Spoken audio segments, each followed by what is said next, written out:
हमारे सभी दर्शकों को सादर प्रणाम। जय श्री कृष्ण। आज का हमारा विषय है रिश्ता पक्का होना और फिर टूट जाना। बहुत सी बार ऐसी स्थितियां बनती है कि लड़का हो चाहे लड़की, एक बार रिश्ता पक्का हो गया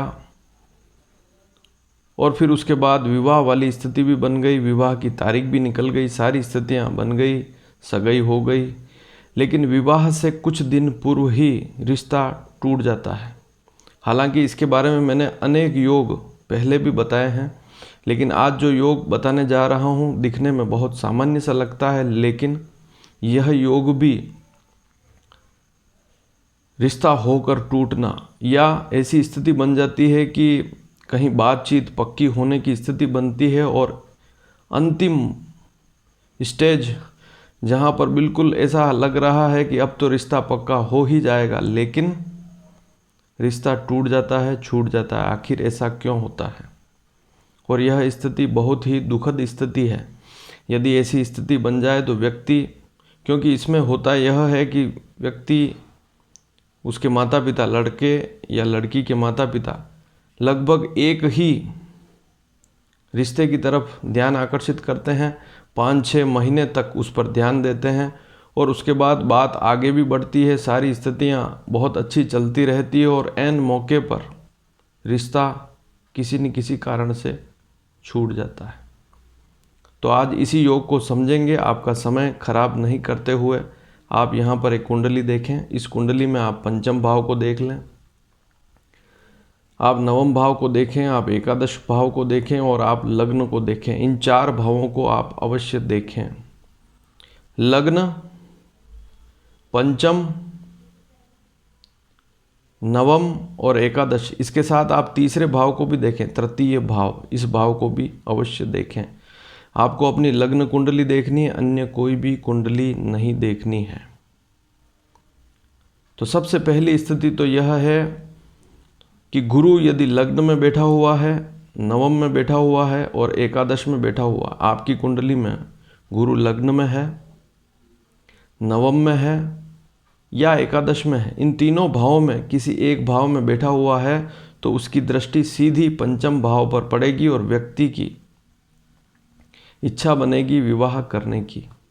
जिस व्यक्ति की कुंडली में इस प्रकार का योग है वह विवाह के लिए तैयार हो जाता है, सीधी सी बात है।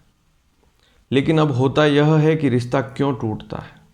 गुरु लग्न में है तब अपनी 5वीं दृष्टि से पंचम भाव को देखेगा, गुरु नवम में है तो अपनी नवम दृष्टि से, 9वीं दृष्टि से पंचम भाव को देखेगा, और गुरु यदि 11वें भाव में है तब भी अपनी 7वीं पूर्ण दृष्टि से पंचम भाव को देखेगा। गुरु की 3 दृष्टियां होती है, 5वीं, 7वीं और 9वीं। तो ऐसी स्थिति में तो व्यक्ति का मानस बनता है विवाह करने का, और पंचम भाव भी व्यक्ति की भावनाओं का है। और गुरु की दृष्टि यदि पंचम भाव पर पड़ जाए तो व्यक्ति की इच्छा विवाह की होगी ही, चाहे लड़का हो चाहे लड़की हो। गुरु घर में शुभ मांगलिक कार्यों की तरफ आकर्षित करेगा, व्यक्ति का रुझान विवाह की तरफ बढ़ेगा। लेकिन अब इन भावों में कहीं गुरु बैठा हुआ तो है, लेकिन कहीं से भी यदि पंचम भाव पर शनि की दृष्टि या राहु की दृष्टि पड़ जाए तो वह व्यक्ति जिसकी कुंडली में इस प्रकार का योग है वह अंतिम चरण पर जाकर मना कर देगा। तो आखिर शनि की स्थिति देखेंगे सबसे पहले कि शनि ऐसी स्थिति में कहाँ पर होगा। शनि की 3री, 7वीं और 10वीं दृष्टि होती है, सीधी सी बात है। यदि ये स्थिति है तो शनि 3रे भाव में होगा, 3री दृष्टि से 5वें भाव को देखेगा, या 8वें भाव में बैठा है तो वहाँ से 10वीं दृष्टि से पंचम भाव को देखेगा, या 11वें भाव में बैठा हुआ है तो 7वीं दृष्टि से पंचम भाव को देखेगा। और यहाँ पर आप देखेंगे कि शनि की दृष्टि भी अगर पंचम भाव पर पड़ रही है तो व्यक्ति अंतिम चरण पर जाकर मना कर देगा। दूसरी स्थिति राहु की, जैसे गुरु की दृष्टि होती है वैसी ही राहु की दृष्टि भी होती है। आप ध्यान से देखें कि यदि कुंडली में राहु यदि लग्न में बैठा हुआ है, जैसे गुरु तो 11वें में बैठा हुआ पंचम भाव पर दृष्टि रखता है, और राहु यदि लग्न में बैठा हुआ है तो ऐसी स्थिति में भी व्यक्ति मना कर देता है। यदि गुरु 11वें में है, राहु 9वें भाव में बैठा है, तब भी अपनी नवी दृष्टि से पंचम भाव पर दृष्टि डालेगा और विवाह के लिए वह व्यक्ति मना कर देगा।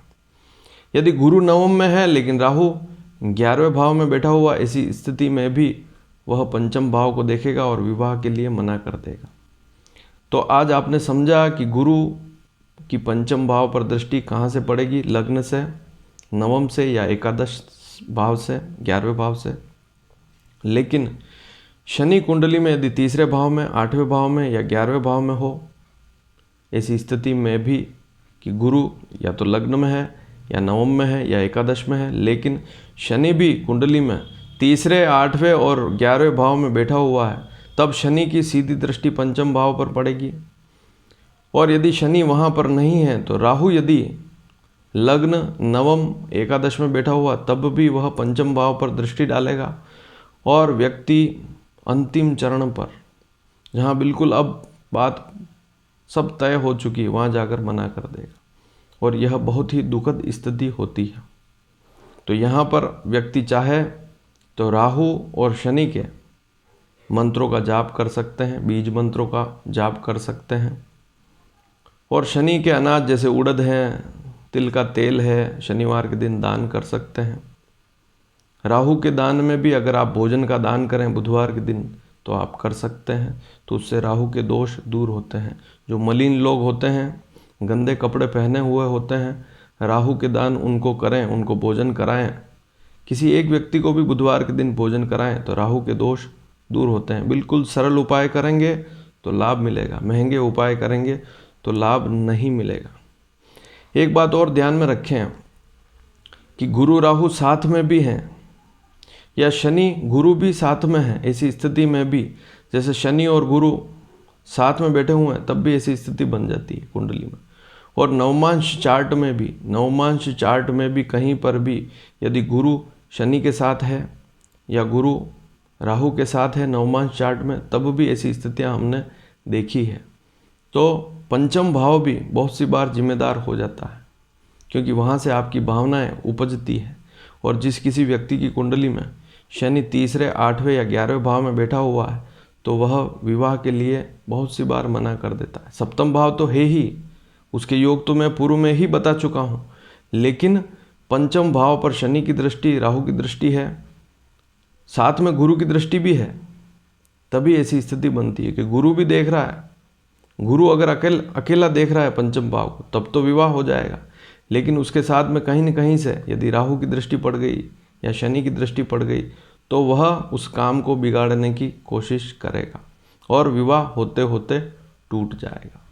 और वहाँ पर हमें शनि और राहु के उपाय करने होंगे, उनके दान करने होंगे।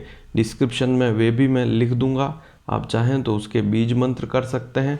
शनिवार के दिन उड़द की दाल, उड़द का दान कर सकते हैं, तिल के तेल का दान कर सकते हैं, पीपल का पूजन कर सकते हैं, पीपल को दीपक कर सकते हैं, पीपल को जल चढ़ा सकते हैं मीठा, जिसमें दूध, शहद, शक्कर, गुड़ आदि डालकर आप पीपल को चढ़ा सकते हैं। और राहु के लिए मलिन व्यक्तियों की सेवा कर सकते हैं, पागल हों या बहुत ज़्यादा मैले कपड़े पहने हो, बुधवार के दिन उनको आप भोजन देते हैं, किसी एक व्यक्ति को देना है, उससे आपको लाभ मिलता है।